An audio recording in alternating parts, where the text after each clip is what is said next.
आप सबका स्वागत है आपके YouTube channel Golu study centre पर। तो देखिए आज हम लोग करने वाले हैं तो 10th क्लास साइंस मतलब साइंस विज्ञान मतलब फिजिक्स के भौतिक विज्ञान के प्रकाश के परावर्तन के 30 महत्वपूर्ण ऑब्जेक्टिव क्वेश्चन एकदम 30 महत्वपूर्ण ऑब्जेक्टिव क्वेश्चन है। ये 10 मिनट का वीडियो होने वाला है, तो यह क्लास को आप लोग पूरा देखिएगा, ठीक ना। यहाँ पे ऑब्जेक्टिव क्वेश्चन है, ठीक ना। यहाँ पे लिखा होगा दम है तो 30 में से 25 का उत्तर दो। अगर दम है, अगर आप लोग का तैयारी बेहतर है और अच्छी तैयारी आपका है जो, तो आप लोग दे सकते हैं। आप लोग 30 में 25 का आंसर देकर दिखाइए और आप लोग लास्ट में कॉमेंट करिएगा कि आपका कितना सही हुआ है, 25 क्या आप सही कर पाए हैं या नहीं कर पाए हैं। और जो हम लोग यहाँ से क्वेश्चन उठाए हैं बहुत ही MVVI एकदम क्वेश्चन है। क्या MVVI क्वेश्चन एकदम पूछा हुआ क्वेश्चन है, क्वेश्चन बैंक का क्वेश्चन है जो 2025 में एग्जाम में आ सकता है, आने की संभावना बनता है, ठीक ना। चलिए तो हम डायरेक्ट हम क्या करते हैं क्वेश्चन की ओर चलते हैं कि यहाँ पे हम लोग पहुँच चुके हैं और यहाँ पे आपका गोलू स्टडी सेंटर है। यहाँ पे प्रकाश का परावर्तन लिखा हुआ है और 30 महत्वपूर्ण हम लोग क्वेश्चन करने वाले हैं। तो चलिए तो आप लोग जल्द सभी का आंसर आप लोग अपने अपने मन में दीजिएगा और यहाँ पे आप लोग जब लास्ट में आप लोग क्या करिएगा, इसका आंसर आप लोग कमेंट करिएगा कि आपका जो 30 में कितना सही हुआ है। लास्ट में कमेंट कर देना है 30 में कितना सही हुआ है, क्योंकि देखिए आप लोग बस ये 10 मिनट का वीडियो है, 10 मिनट में पूरा बढ़िया से हम लोग अच्छी ढंग से समझ जाएंगे। चलिए पहले नंबर क्वेश्चन है कि दर्पण सूत्र क्या है। तो दर्पण सूत्र आप सभी बच्चे लोग जानते हैं कि दर्पण सूत्र क्या होता है, 1/v + 1/u = 1/f होता है। तो ये हमारा कहाँ मिला है, ऑप्शन नंबर डी मिला है। इसका right answer option number D होगा मेरे भाई। अगले नंबर क्वेश्चन आपके सामने आ चुका है और अगला नंबर क्वेश्चन क्या कहता है, कहते हैं प्रकाश के परावर्तन के कितने नियम होते हैं। ये याद रखिए, यह समझिए कि एकदम MVVI है मेरे भाई। क्या है मेरे भाई, MVVI है, MVVI है, ठीक ना। प्रकाश के परावर्तन के कितने नियम होते हैं। ये प्रकाश के परावर्तन या अपवर्तन पूछे, दोनों में से कोई वो आ सकता है जरूर, ठीक ना। आएगा एकदम कन्फर्म है कि आता है। तो प्रकाश के परावर्तन या अपवर्तन के 2 नियम होते हैं, ठीक। चलिए अगले नंबर क्वेश्चन के लिए हम लोग चलते हैं।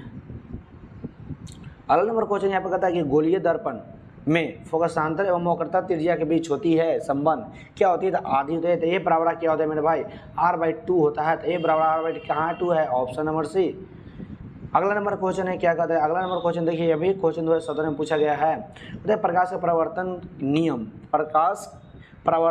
परावर्तन के नियम निर्धारित होते हैं। तो परावर्तन के नियम निर्धारित किस पर होते हैं, तो आपतन कोण परावर्तन कोण आपस में दोनों बराबर होते हैं। ऑप्शन नंबर ए जो राइट होगा। अगले नंबर क्वेश्चन के लिए हम लोग, अगला नंबर क्वेश्चन मेरा क्या कहता है, कहता है दंत विशेषज्ञ किस दर्पण का उपयोग मरीजों के दांत का बड़ा प्रतिबिंब देखने के लिए करते हैं। तो हम लोग जानते हैं कि अवतल दर्पण का उपयोग करते हैं, राइट। इसका ऑप्शन नंबर बी होगा। अगला नंबर क्वेश्चन आपके सामने आ चुका है। अगला नंबर क्वेश्चन क्या कहता है नई कार्तिक चिन्ह परिपाटी के अनुसार दर्पण के सामने रखी गई बिंब की बिंब दूरी ली जाती है। दर्पण के सामने रखी गई बिंब की बिंब दूरी ली जाती है तो क्या ली है, तो ऋणात्मक ली जाती है। चलिए 7वां नंबर क्वेश्चन है निम्न में से किस दर्पण की फोकस दूरी धनात्मक होती है। तो किस दर्पण की फोकस दूरी धनात्मक होती है, आप सभी को पता होगा कि उत्तल दर्पण का फोकस दूरी क्या होता है, धनात्मक होता है। अगला नंबर क्वेश्चन है कि प्रकाश किस रेखा में गमन करती है। तो प्रकाश सभी लोग जानते हैं कि ऑप्शन नंबर ए होगा, प्रकाश सीधी रेखा में गमन करती है। अगला नंबर है कहता अगला नंबर मेरा क्या कह रहा है, अगला नंबर कह रहा है कि दाढ़ी बनाने में कौन सा दर्पण प्रयुक्त होता है। तो दाढ़ी बनाने में हम लोग अवतल दर्पण का प्रयोग करते हैं, ऑप्शन नंबर सी होगा। चलिए और सभी लोग लास्ट में जवाब दीजिएगा, ठीक ना, एकदम लास्ट में बने रहिएगा। तो समतल दर्पण की फोकस दूरी होती है, तो समतल दर्पण की फोकस दूरी क्या होती है, आप सभी लोगों को पता होगा। समतल दर्पण की फोकस दूरी है वो क्या होता है, तो अनंत होता है, ऑप्शन नंबर ए। चलिए अगला नंबर क्वेश्चन है कि उत्तल दर्पण से बना काल्पनिक प्रतिबिंब होता है। तो उत्तल दर्पण से बना काल्पनिक प्रतिबिंब क्या होता है, सीधा एवं हासित होता है। हासित मतलब छोटा होता है।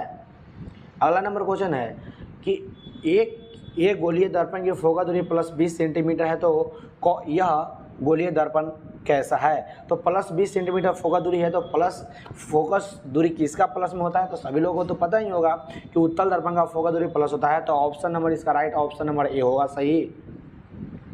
अगला नंबर है जो यहाँ पर जो क्वेश्चन कहता है 13 नंबर की अवतल दर्पण की फोकस दूरी होती है। चलिए अवतल दर्पण की फोकस दूरी क्या होती है, सभी लोग कमेंट में जवाब दीजिएगा। तो चलिए अवतल दर्पण की फोकस दूरी सभी लोगों को तो पता होगा कि अवतल दर्पण की फोकस दूरी होती है, तो क्या होती है बताइएगा, आप सभी लोग बताएंगे।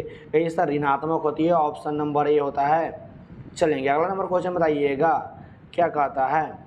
अगला नंबर क्वेश्चन कहता है कि दर्पण के सामने किसी भी दूरी पर स्थित वस्तु का प्रतिबिंब सीधा प्रतीत होता है, वह कहाँ है बताइए। तो कौन दर्पण होगा, तो हम लोग जानते हैं कि समतल या उत्तल होगा। तो ऑप्शन नंबर डी होगा, राइट। इसका ऑप्शन नंबर डी होगा, या तो समतल अथवा उत्तल। ऑप्शन अगला नंबर क्वेश्चन है 15 नंबर क्वेश्चन क्या कहता है कि प्रकाश तरंग उदाहरण है, तो प्रकाश विद्युत चुंबकीय तरंग का उदाहरण है। चलिए अगला नंबर हम लोग बढ़ते हैं। अगला नंबर क्वेश्चन आपके सामने 16 नंबर है। कहता है समतल दर्पण द्वारा बना प्रतिबिंब होता है, तो समतल दर्पण द्वारा बना प्रतिबिंब काल्पनिक होता है, ऑप्शन नंबर बी। चलिए अगला नंबर क्वेश्चन है 17 नंबर। अवतल दर्पण के सामने वस्तु को कहाँ रखा जाए ताकि उल्टा वास्तविक और समान आकार का बने, तो कहाँ हम रखेंगे, तो वक्रता केंद्र पर रखेंगे, ऑप्शन नंबर सी। चलिए अगला नंबर है क्वेश्चन कि किसी कार के अग्रदीप में प्रयुक्त होता है। अग्रदीप मतलब हेडलाइट में कौन दर्पण का प्रयोग होता है, सभी लोग जानते हैं कि हेडलाइट में अवतल दर्पण, ऑप्शन नंबर ए है जो सही है। 19 नंबर क्वेश्चन है कि दर्पण का उपयोग पाँच मतलब पीछे, पाँच दृश्य के रूप में पीछे देखने के लिए उपयोग करते हैं। कौन दर्पण, तो उत्तल दर्पण का उपयोग करते हैं। अगला नंबर है यदि किसी बिंब के प्रतिबिंब आवर्धन ऋणात्मक है तो उस प्रतिबिंब की प्रकृति होती है।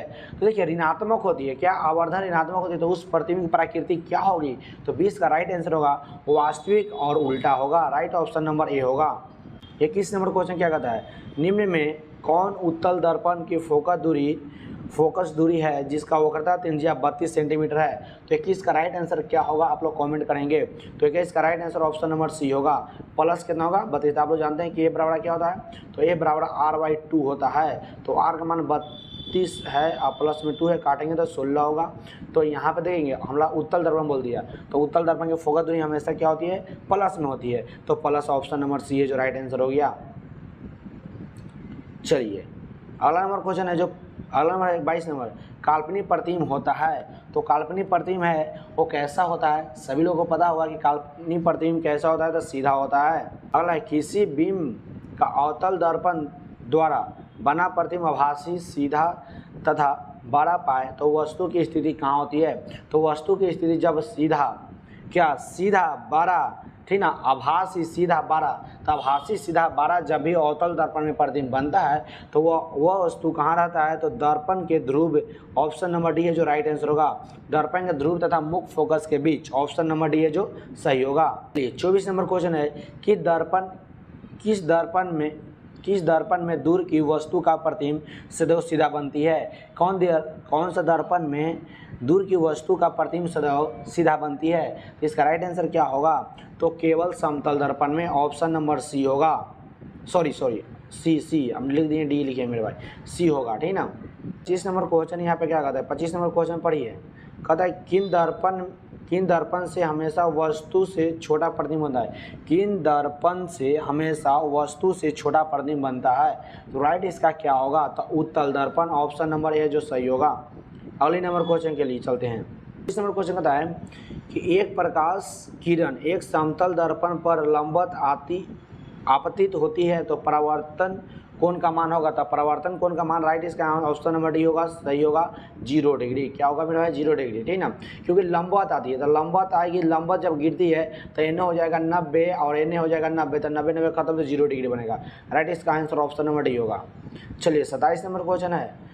कहता है एक अभिसारी किरण पुंज समतल दर्पण पर आपतित होती है तो परावर्तित किरण पुंज होती है, तो देखिए यह क्वेश्चन क्या मॉडल पेपर में पूछा गया था, तो इसका right answer option number B होगा, अभिसारी ही होगा। क्या होगा, अभिसारी ही होगा, ऑप्शन नंबर बी होगा।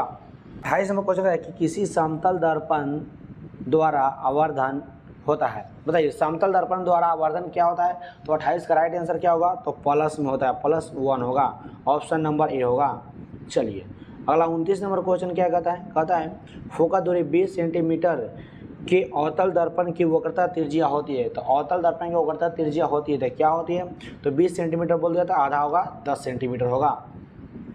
अगला नंबर क्वेश्चन के लिए चलते हैं। 30 नंबर क्वेश्चन आप लोग बताइए दीजिए। कहता है कि उत्तल दर्पण में आवर्धन का महत्तम मान होता है, तो उत्तल दर्पण में आवर्धन का महत्तम मान क्या होता है, इसका आंसर आप लोग कमेंट बॉक्स में करिएगा। क्या मेरे भाई, कमेंट बॉक्स में करिएगा और आप यह भी बता दीजिएगा कि आपका 30 में से कितना आपका सही हुआ है। तो चलिए, तो आज का यही था वीडियो था।